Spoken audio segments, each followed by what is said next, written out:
I had this vivid nightmare, which was more like an incoherent daydream, and was actually just a lucid 2-week experience last Christmas.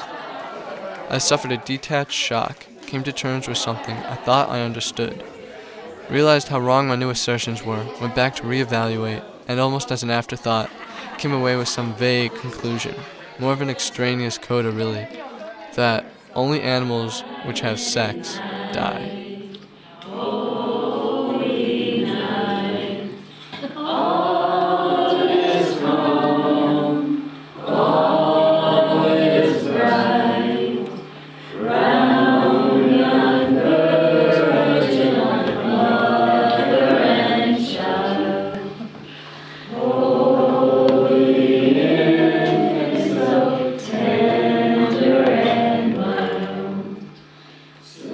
I don't think I contemplated Grandma actually dying, until we got the diagnosis at Christmas time. What was the diagnosis?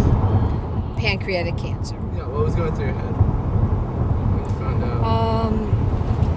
Of course, I was very sad. This is my mother. I was going to be an orphan. Dad was already gone 7 years prior. She's the matriarch. She's who held the family together. What does that mean? Will we all stay together? Will we be splintered? It's a real loss.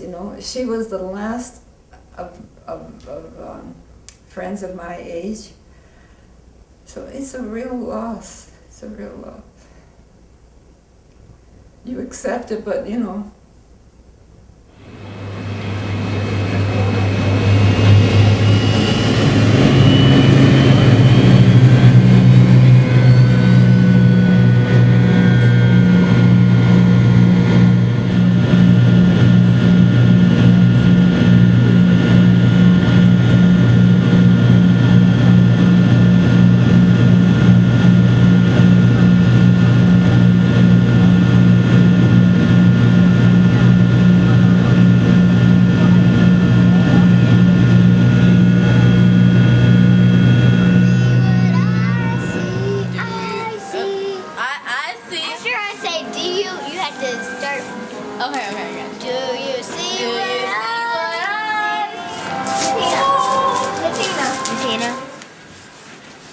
Do you think Grandma will make it till next week?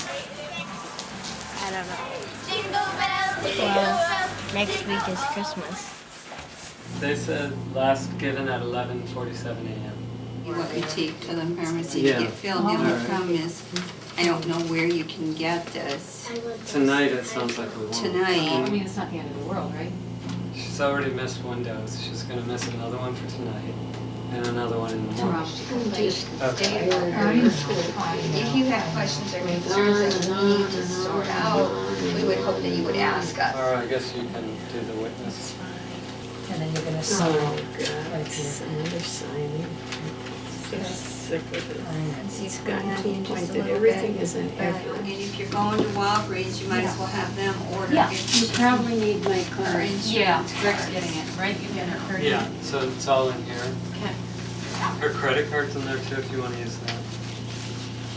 Suzette and I have been having fun with her credit card. There's two in there. Yeah, her debit card is in there. Yeah, we Her got debit card both is in there, mother dear. We got both. I hope you're not having them right side by side. Why? It will confuse Hand you. it to me, really, go over please. all I Sharon, just give get her very the frustrated debit with card. people. What? who do things What they am I don't know doing? what they're doing. Hand me the green thing, Why? because I need it. Mom, I was totally kidding. Well, why do you kid that way? I would hope that you would know I would not I use don't your know card. whether they're kidding or not. How do I know? Here, let me get it out for you. You know, I'm just not a magician. That's your debit card. This is All right, your credit card. all right. My grandma Betty was the mother. My grandma was the mother of 11 boys and girls. 9 of them are still alive.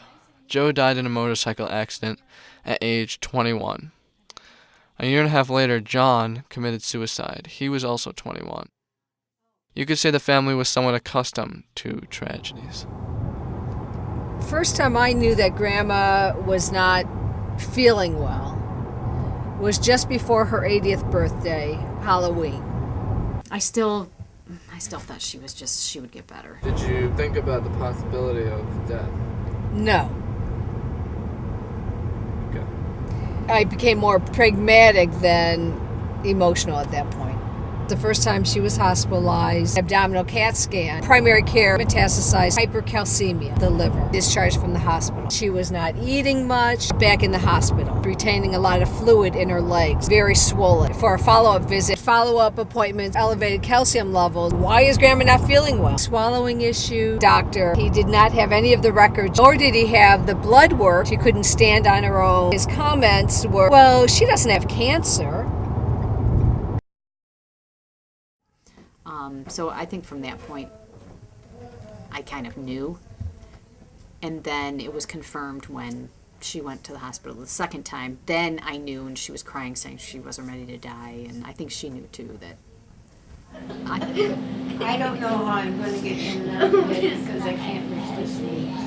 Because you can't lift your legs? The bed lowers them, right? Lowers and goes up? Yes, but it I cranks don't to know if that's the... gonna help. We're here to help. For the next little while, there's 2 of us. I have been to 4 funerals in my life. The first one was for my grandpa. I was 10, and he had Huntington's disease, HD. He slowly deteriorated from the grandpa who used to wake up early with me and make me, a breakfast of eggs and toast. And it's pretty arbitrary, I know, but that's really the only memory I have of him before his disease took full hold. Barely 4 years later, my grandmother on my dad's side died. Being a little older, I can understand more of my family's feelings, but I realized that I didn't actually want to, because I watched as my dad's side of the family, which for some reason to me had always seemed invincible, broke down. Depression tantalized my surviving grandfather. He tried to continue without his perennial wife. His humor darkened, lack of life becoming his main punchline. And more recently, a childhood friend of mine who lived across the street died. He was blind, and I had always wondered what it would be like to be in his position. Were his last moments different because he couldn't see them? I guess it was totally out of the blue. He was only 18. Now I watched as my mom's side of the family lost Grandma. The key word, I guess, would be watched, because my mom had told me it'd be nice to make a memorial of the last family Christmas with Grandma, which is, why I have all this footage. And so I filmed it. I ended up observing the emotions of my family and not really participating in them. At first I blamed being behind the camera, but I realized I've always been a little distant from emotions, surrounding other people dying. I watched as other members of my family stumbled through a collage of emotions and wondered why I felt nothing. It's not that I don't have any feelings towards death. I'm terrified of it, but just of my own. Okay, let me just say it straight up. Okay. When other people, die, or Pass on. even if they're close to me, I've been really apathetic about it, I don't care. Oh yeah, I have been like that too. You're saying you don't have your own emotion around it. Correct. I'm so indifferent to other people's deaths that I should be caring about. I know you're not supposed to obsess over it. That's a good thing, not to obsess. But I don't do that to a fault. I don't even care. You don't care? Have you ever had an abrupt death? Out of nowhere someone dies, it's really unexpected and you didn't care then? Yeah. I'm suspecting that it's denial on your part. You're not really into the person that's died, in a sense you're building a wall around yourself. so that you won't be affected by it. And if you do that, then you won't die. Like the funeral, there was an open casket. Nothing. I felt so awkward the whole time. Everybody grieves differently, man. You're letting it out somehow. Or you're not, and that's a troubling thought. Yeah. I don't know what to tell you. Bottling it all up or something. Don't kill anybody. Oh, afraid. Okay. Well, I think that's not unusual for people to be afraid of their own death. But I don't. But it's only my death. Every other people's deaths are not of concern to me, even if they are close. I find that cruel to hear you say that, number one. That it doesn't concern you. I feel like I'm being really selfish in that sense. Huh. But Why is selfish? Because you think that your death is more important than anyone else. Right. Oh, okay. That's how I feel like I'm being. Oh, okay. Not So- even your parents' death? I mean, it's okay to say I no. don't know. Yeah, no, like I don't know. Like, Yeah. if you or mom died, I feel like I'd have no idea how I would react. You won't know until it happens. You're a selfish asshole. I know. I don't know. That's kind of strange. You're expecting too much of yourself. You're 19 years old. I think that everybody deals with death differently, and so personally I don't think that it's selfish. You haven't seen anyone actually dying, have you? I don't think so. No. You're afraid to? I guess it's like, how do you deal with something when you don't know what it is, when it's unknown to the point of being imaginary? I have this memory of swimming in the ocean as a child. Loving waves washed over me, scouring away the apprehensions of progression. And then I put goggles on and looked down, seeing for the first time what was beneath all of that water. And turns out it was a clear view of complete and utter nothingness. You know, I was bobbing miles above a black hole near the edge of some sunken shoreline where the continental shelf cut off sharply into a deep oblivion. Transfixed to the spot, my eyes like unfocused, searching for some perspective to measure the depth. It's like lying in a field with your head tilted back, clenching grass in your fists, trying to hold on to keep from falling down into like the sky, you know, an empty and endless sky. While I was down there, a crab scuttled across the corner of my vision and startled me. Its long, spindly legs guarded the cliff's horizon like mighty Pluto. Panic swept me up to the surface, and I tore off the goggles.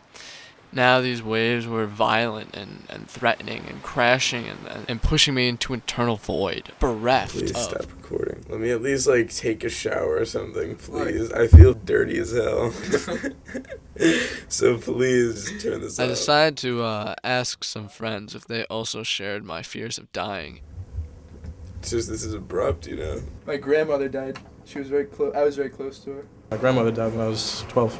Grandfather? My grandmother died and wasn't really sad about it. I have not had a major death in my family that I've been alive for.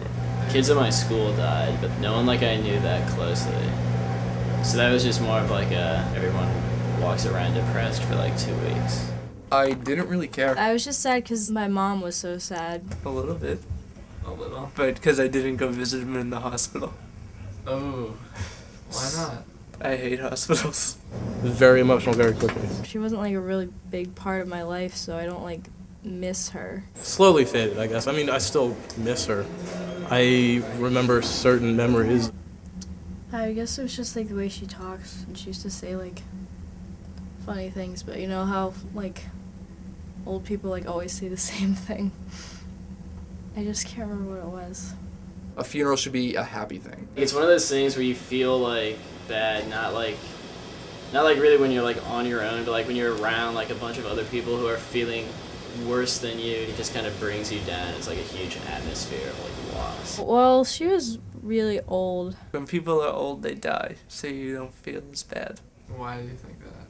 Because they lived. They did it. They did what they could. She like wanted to die, you know? Like, She you know, wanted when to. no, you know when really old people are like they're just like tired of living.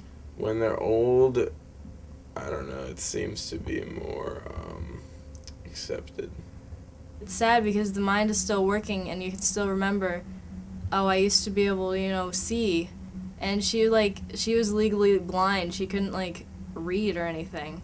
She would just sit for, like the whole day, and before she went to bed at like, you know, 7. Oh, was she deaf? Yeah, in one ear. Oh, she can hear in one ear. With the hearing aid. You can still interact. You can listen to an audiobook. Yeah. I don't know. I would never want to like the plug pulled on her. Oh. I don't know. I wouldn't want to live as a vegetable either. Maybe selfish is the wrong term because that carries a negative connotation. It's you're definitely focused on yourself at least. The mourner is focusing on himself rather than on the person that died. I think that a big part of being sad is like how much you're gonna miss somebody. Honestly, maybe this makes me a cold bastard, but if you died tomorrow, I wouldn't feel that bad. I would miss you, but I wouldn't feel bad for you. If someone's already dead, then they're dead and they're either in an afterlife or they're not. And if they're in an afterlife, great, good for them. If they're not, they can't feel anything, much less bad. So they're beyond all sense of caring. With my belief system, I kind of just think people die, which isn't such a good belief system, I guess, because it doesn't really comfort me and instead, you know, preoccupies my mind with terrifying questions of existentiality's larger purpose, morality, and the inner workings of the cosmos. This was prevalent when I was a child about 3 or 4, when I was just coming to understand my self-awareness within the world. You would cry, and when I'd say, "What's wrong? Is something hurting you?" "No. I just feel so sad." "Well, why?" "I don't want to die. I don't want you and Daddy to die. I don't want grandmother and grandfather to die. Why do people have to die?" All because of this hazy impression I had since that the age of 5 or 6 was really old. It was a normal time people died. Excluding, of course, the specially selected few who were eligible to go on to become policemen, presidents, doctors, firefighters, parents, and astronauts. I was rapidly approaching this age or time, whatever, of reckoning, knowing full well that I hadn't received any notice, training, and clearly that I wasn't tall enough for any of those occupations. We only have like 80 years left. We're living to 100? Is that... I mean, at best. There's a lot that I could do in 80 years. Part of being terrified of death is like, it's sort of selfish and it's afraid of like letting go of control. It's so scary that I can't even comprehend it. You know, the innate human fear of the unknown. The human being like cannot accept that something can go forever without stopping, and that's why death is so scary, because it's like you're done. You'll be like, I'm done. Yes, forever. What is it like? Is it like a dream? No, it's nothing. You know, am I experiencing any? No. But that you're getting it wrong right there. Nothing happens forever. By saying that, you're implying that you're sticking around for nothing to happen forever. You won't even be around. It's not like you're conscious of it or anything, and like you're like asleep in like a pit. You're just, you know, it's erased. Everything is erased. And you're totally fine with that. That's like, oh yeah, I'm done. Just erased.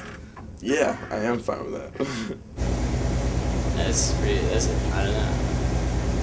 It's pretty scary, right? It's not scary because there's nothing to be scared. You're not there to experience the fear. You're experiencing the fear beforehand, so you're afraid in life of death. But when you're dead, you won't even have anything to be afraid of. Like, why be afraid of the future? I mean, you're gonna die. Because there is no future. Because you know that's it. That's you don't it know forever. that. You don't know that though. I got faith. I think there's heaven. Maybe there's purgatory. Maybe nothing happens. Maybe A place where you go and everybody's happy and there's Jesus. we turn into a star. Maybe we are reincarnated as another person. Maybe we're an insect or a chair. It's not like you're nothing, but you're still like aware, like even if there's not like a body or anything, you know. But then I don't know, maybe you come back, or maybe there is nothing. I would appreciate a Catholic heaven just as much as I would appreciate there being nothing. If something happens, well, cool. But if not, like, okay. I just imagine it like what I imagine after death is like everything just turns off. At least be excited about the possibility that something better is out there. Or something... I don't know that I'm excited about something worse, but, you know, if I can experience something more fully, something that would open my eyes more, that would be more enriching in a way for whatever my soul is. Recently, I read an article about the world's first immortal animal. It's a jellyfish. It gets born and will eventually grow into its enormous, fully developed form, about, the size of a human pinky nail. Then, on the verge of death, it regenerates all of its cells, growing back into a polyp, its baby form. So really, the fountain of youth is small, almost invisible, and floats peacefully through negative space. I wanted a more, diverse opinion, so I went to talk with some people who profit off death, namely a funeral director, and to Maple Downs, an old folks' home, conveniently located right across the street. The death rate changes all the time, as well as time of year. This right now is March, and it's usually a busier time, believe it or not, versus maybe the summer. Got the pillow, don't you want it? No. No, okay. All set. He wants to know how you and I are feeling about where we are. Oh. In yeah. our life. Oh, where we are, where we're here? Oh, hell no. I could spend all my life, whatever time I have left worrying about my death. That's foolish. I'm not afraid for myself, for my children and grandchildren, for their future, not for my own. Mine is over, It's a coworker coming in to pay respects to just the fact that their coworker's father died, then they are going to be very uncomfortable and awkward because, let's face it, the white elephant in the room is this big dead body. They will try and get into the room and get out of the room as quick as possible, finding the person that they know. And it's kind of humorous for me because I get to be the observer of it all. Do you want to know how old I am? Sure, how old are you? 99. I'm going to be 100 in October. You are kidding me. No, I'm not kidding you. Oh, you look wonderful. I mean, you just look so alive. We're both searching for more confidence, and we don't want to become gloom, despair, and misery on me. Well, I cope with this because I had a special life. I was born in Germany. I went through the whole Holocaust. I was in the concentration camp. I was the only survivor from thousands of people. The realizations of death and dying and how we respond to that and how we treat people and how we acknowledge doesn't happen anymore. It doesn't happen. So people are left often with huge voids of how do I deal with this? How do I cope with this? When you know who you are and God has His plan for us, I know He's going to take care of me wherever I end up, because I have asked Jesus into my heart forever and forever. I think the level of support and community and care, it's changed. It's a changed world. So you just have to keep responding to it and be kind. That's the thing. The older you get, the closer the past comes. I don't know why, but you think more about it, If I started to think about all the things I would like to have done, I'd have you here a long time. But I don't regret anything that I haven't done. I lived the best I could. We have learned from God's Word, or from our basic training in faith, that there is eternity. Eternity is in capital letters, man, because it comes to all of us, doesn't it? Yeah. That's, oh boy. Is it scary to think about being 99? Scare me? No, it doesn't scare me. Does it remind you of losses you've had? How do you disassociate yourself from it? You never disassociate yourself with the people. What you do is you focus on the living. I can't do anything about that death, but what I can do is serve that family and take really good care of that family. And as a funeral director, that's what motivates me. You get very numb. You know, whatever we had to do, we were so mechanical. When you love somebody, it's hard, but then you got wonderful memories, and the memories are what are so great to have. And how do you feel, honey? That sounds pretty good to me. We all grieved very much at the time, but time takes toll, and time also smooths over a lot of those bumps. Tears come. I have shed plenty of tears because there's times when fathers die that it becomes personal. There's times when children die, and I have a son. There's times when moms die and they have daughters that you're taking care of. All of those things you can relate to. You can take it and let it destroy you and upset you, or it can motivate you. I choose to let it motivate me. Where are those blankets? You have to ask Mike. Okay. Well, maybe Mike knew they were. Oh, wait. No. Here's one of them. Yeah, I see it. What's that? It's good. Light it and let's see, because I might get one out from here. I just want to see. That way he knows. What is that? Raspberry. You got two nasty. 2 for 2, you're doing good. Go for 3? No, because then I'm going to have to eat those. Except I can't make my bed yet because Talked her into coming here. she was in a great mood for it. Yeah. She was really up for it. This is not going to keep her warm. My clustered contemplations have led me through a string of chaotic emotions, which, at the time, left me feeling partially like a crazed animal, and consequently, seeing my family in a similar light. Now, looking back at these cheaply documented moments, I'm able to recognize and gain a better understanding of the sensations I felt. There's a laughing matter on Mom. Look out. How did you feel when Grandma died? Bad. Of course, like, I don't know. Well, she shouldn't. It wasn't her time. I thought it was. You don't think it was? It was her No. time. She's 80 years old. Why do you Yeah. think it wasn't her time? Because she had a lot to, I don't know, she had a lot to teach everyone. About 12 o'clock. It was maybe around 11. Grandma had been to bed about 2 hours. I yelled, "Mara, I'm dying, I'm dying, I'm dying, Mara, I'm dying!" So she come running. She was so upset that she might not be alive for Chris's Secret. birthday. Oh, okay. For Chris to come. But then this voice said, in a man's voice, "Elizabeth, you're not ready." I fell asleep. To Christmas music. Yeah, and at some point I looked over, CDs. and there's this guy with a priest, a white collar, and he's sitting right next to me. And so I kind of fall back to sleep. Mara comes, because it's kind of uncomfortable with your head. She comes, and she's working on his head. Oh.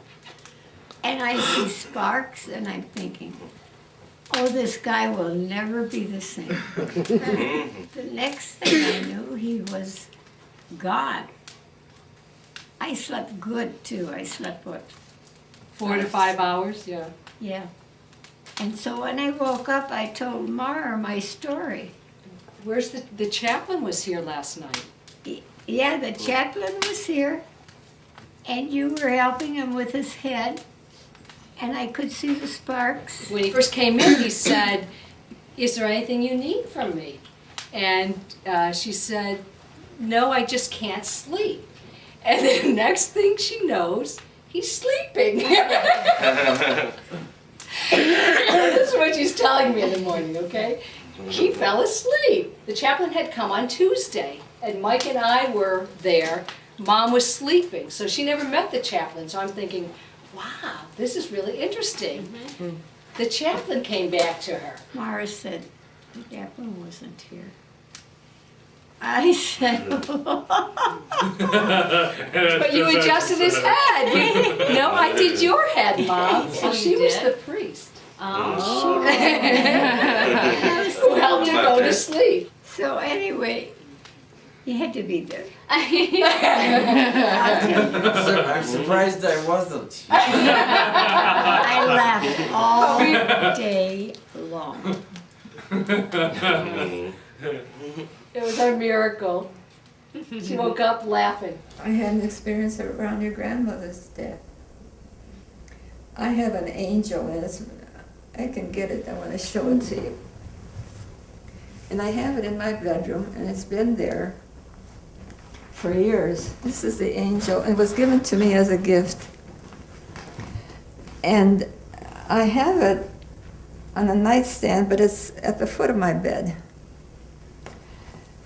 And the night before the memorial, I heard a thump. And I read sometime, and I thought, well, the book fell. And the next morning, I found this angel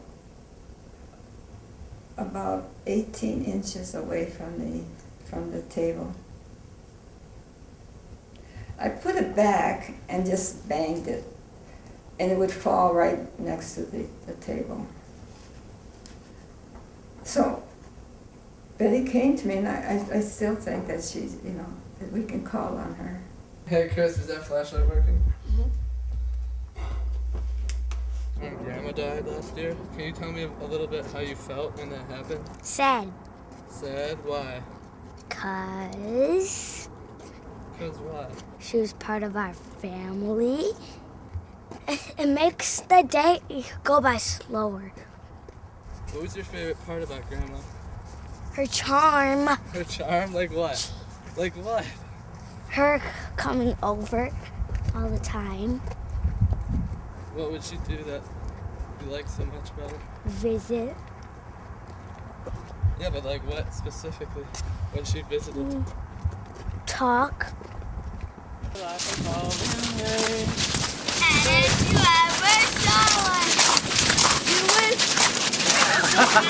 Happy birthday to you. Happy birthday, everybody to you. Happy birthday, everybody. Jingle bells, Christmas.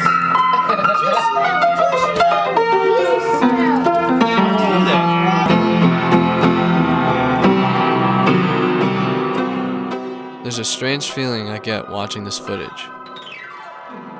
It makes me feel nostalgic, but more importantly, it's an entrepreneurial feeling of capturing some tender, familial presence, locked away forever within these images.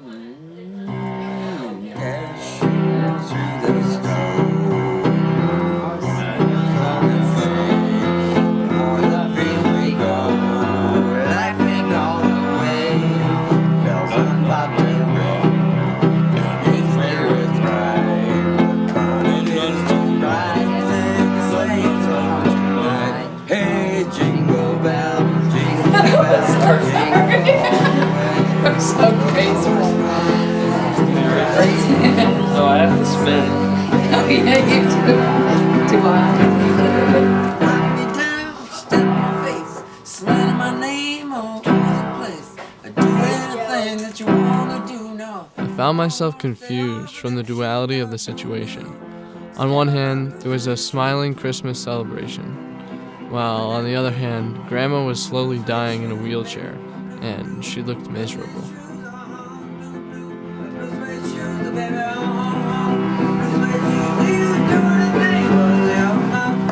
It's hard to watch these images in an objective light.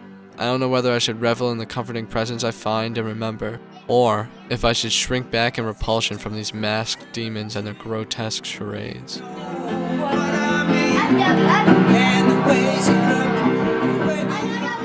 For me, it was the first time I saw someone dying right there, and for your grandma, it was kind of very dark. It was the darkest place I've ever seen, actually. Even the last few weeks, she didn't accept.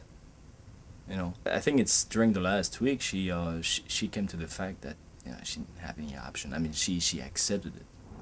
Very sad, very, and yet feeling like I was having closure. And so you thought she was okay passing on because she had gotten her closure? Yes, in many ways. You know your grandma. She was not ready to die, even right up until the end. I think that's why she was in that coma for whatever. 5 days. 5 days, yeah. When she said she wasn't ready to die, that was heartbreaking. But part of me is saying, okay, but when you have a baby who dies, or a 6-year-old or 10-year-old who dies, that truly is tragic, or a teenager, or a young person. When you have somebody who's 80 years old, it's hard, but, I think one of the things I felt bad about was that she never got to the point where she said, I've lived a good life, and now I'm ready to die. As the disease progressed, she was ready to go. She said she was ready to die. And she wanted to die at that point because she was bedridden.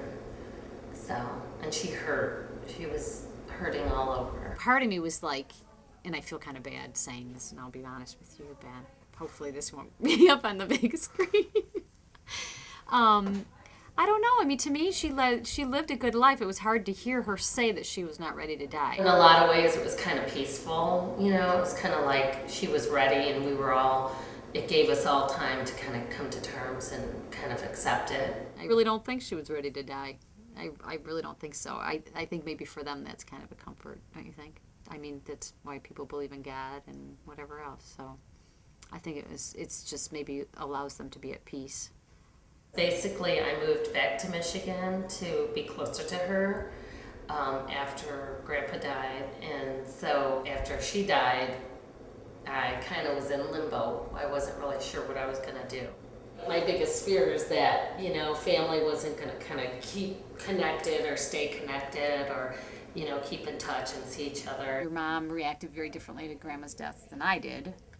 She's much more emotional than I am, probably. What I noticed was with my mom dying, sometimes it's good to be able to be emotional, and I use your mom as an example because I know how your mom is. But, I think I sort of envy that. I think sometimes it's really good to be able to just stop and concentrate on that sadness and be really sad. I really did not have any time to just stop and be sad, and maybe I wasn't as compassionate about it because I had already prepared myself for the fact that she was going to be dying. Is that like that she's not Why there? we gotta talk about this, man? I don't like talking about Why this. not? Why not? It's deep, man. It's been a year. It's been a while, and it's time to get over it. Right. It's time to get over it when the person's dying, though, I think. That's when you should start getting over it. People don't generally talk about death and dying, and therefore I think there is a lot more fear around it and a lot more mourning and grief. I don't sit up there and cry about it.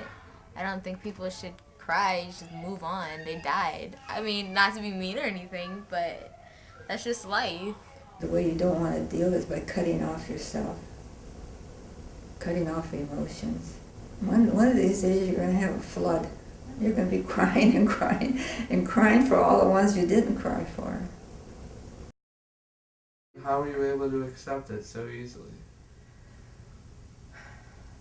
Because what's the option? Making myself crazy over it? So this is my way of reasoning, and that now that she's dead, I can actually interact with her whenever I want. I don't know if I was actually going too fast or just hit a spot in the road. The car started doing a 360. And all of a sudden, Carl came, put his hands on my shoulders, spun me back in the right direction, like time stopped. I got oriented, and as soon as I started going again, cars started passing me, and I knew that he had died. Carl Augusta was my dad's best friend. So I got home and Dad was just crying and so upset. And he's like, Mr. Augusta died. Carl Augusta died. And I'm like, I know, Dad. I'm so sorry. There's a certain comfort in my dad dying rather than seeing him suffer. My mom dying rather than seeing her suffer. There's a certain comfort in that. And the comfort is, first of all, they're no longer in pain. They're not suffering. And I can communicate with them whenever I want to. And I do. And I call upon them. Well, I usually tell people my beliefs are made up. I do believe that we all have an aura about us or something. There's something about us, and I don't know if it's, Darwin thinks that it's just like an unexplainable attraction that people have to each other. But it's not necessarily like a physical attraction. I just think that there are reasons that people cross our paths. Do you honestly believe that when you die, you turn into a spirit? We have a soul, a spirit. That's why we have a different personality. That's what makes us our individuals. So what happens to that? Does that die with the physical being? I don't think so. Sometimes I feel like the energy, sometimes I feel like it just goes away, but sometimes I feel like the energy stays around for a while. But maybe that's just a comfort too. You go up to heaven. Heaven?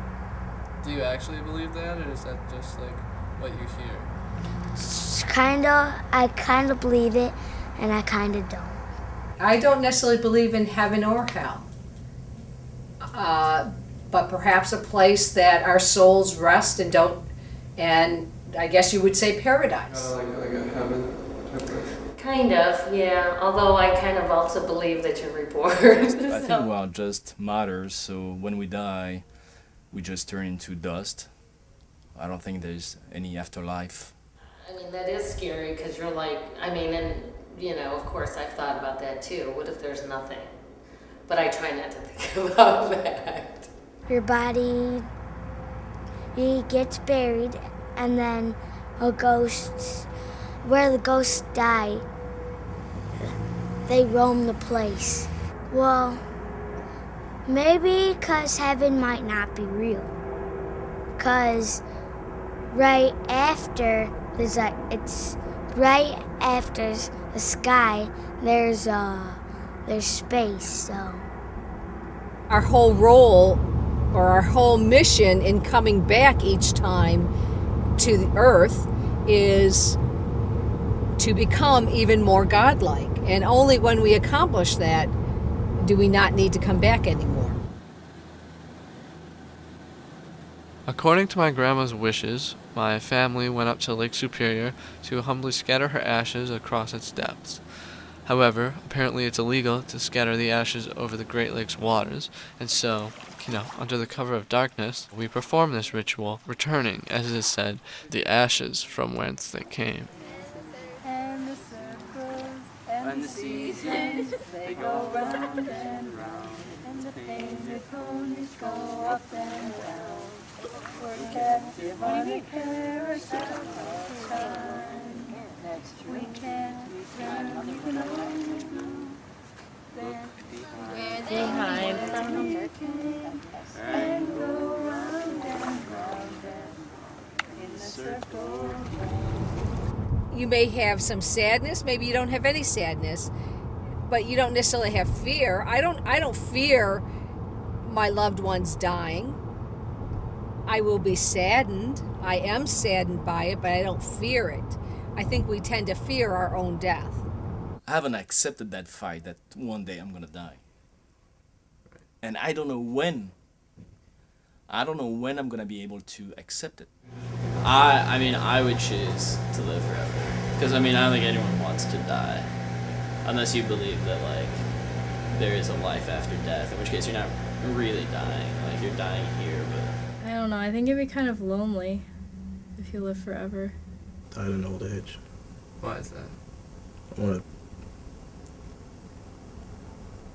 I don't want to see everything. So you would choose to eventually die? Yeah. Why? Because I read Tuck Everlasting. I think immortality would render any and all achievements meaningless. Part of what motivates someone is the knowledge that they're going to die eventually. Living forever, you will die most likely. Sooner or later, it'll get boring on Earth. And the Earth will disintegrate too. What happens when the world, like, explodes? From, like, the sun? Yeah, and you're just, like, floating in space. Honestly, I think I'd rather be floating around in space, alive. It's such a lonely existence. But it's existence. I mean, I wouldn't do that. Actually, after my two brothers died, I'm not afraid to die. My two brothers died when I was younger, and that had an enormous impact on me. My focus is really on my kids and my family, and so I'm trying to make sure that they are successful human beings. And I don't know what kind of a person I would be if I didn't have those experiences when I was younger. Okay, so I want to take you past what would have been Grandma and Grandpa's house on Lake Point. I believe it was 1062 Lake Point. It's not a house I ever lived in, but it's the only house that you remember Grandma and Grandpa at. It's very eerie. It's very weird because even though I never lived in the house, probably right here would be where their house was, yes. Like right in here. I can take you past the house I grew up in. I look at it and say, wow, look at what they've done with the house, look at how it's changing, and now it's like, okay, it's an empty lot. It's grass. And this is the house that my brother John committed suicide. So when I come by here, I say, okay, so where'd he go? Did they...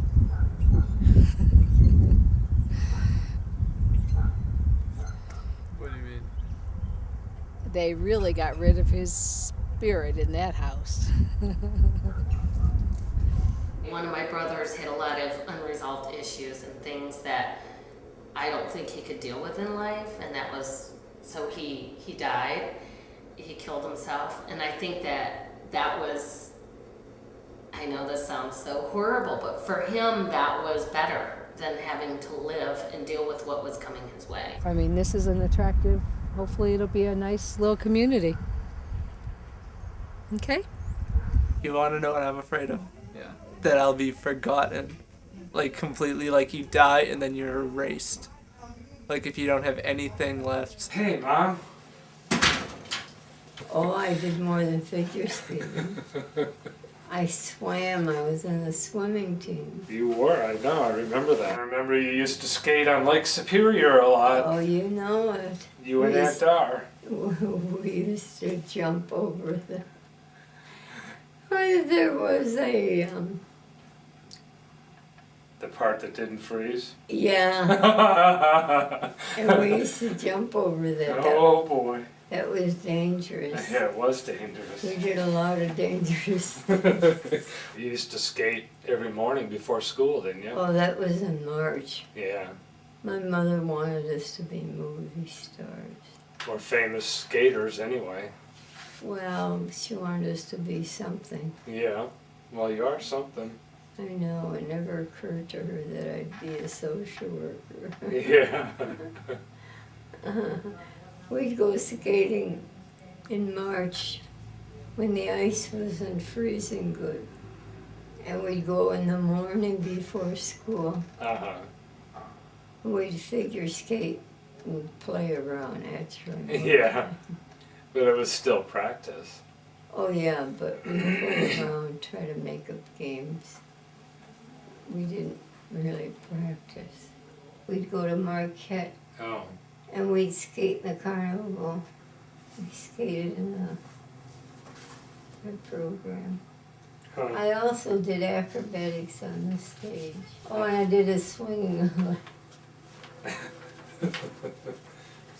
I did a swinging ladder with no net out over the ice. But I did a lot of dangerous things. They were fun. Yeah. And now look at me. Fun.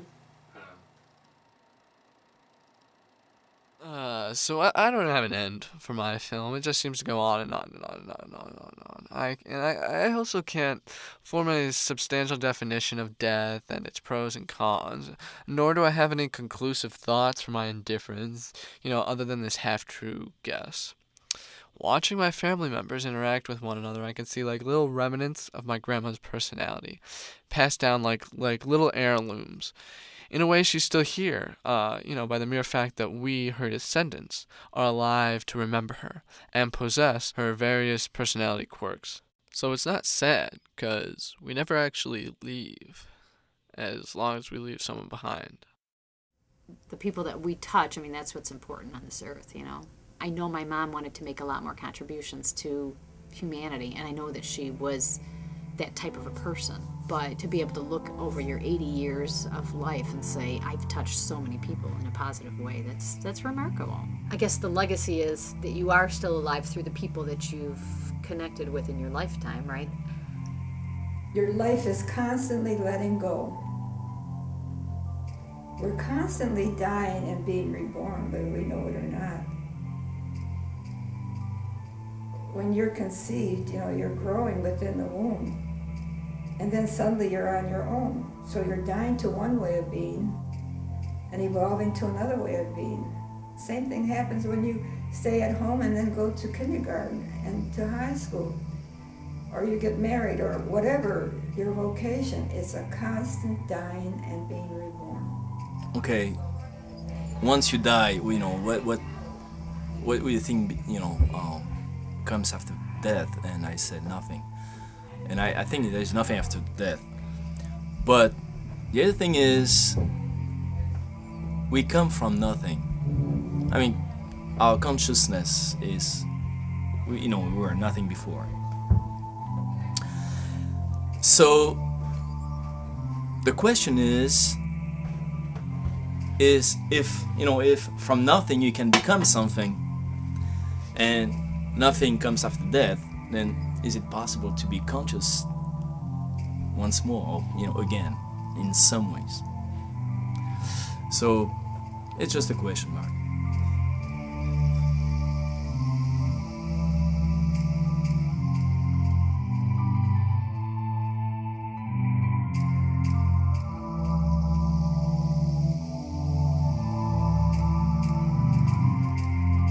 Like when people are like, would you take a bullet for like your best friend or whatever? It's like, no. I'm sorry, Yeah, I don't know. Death, it just doesn't bother me being dead that much. I don't know. I've thought about it a lot.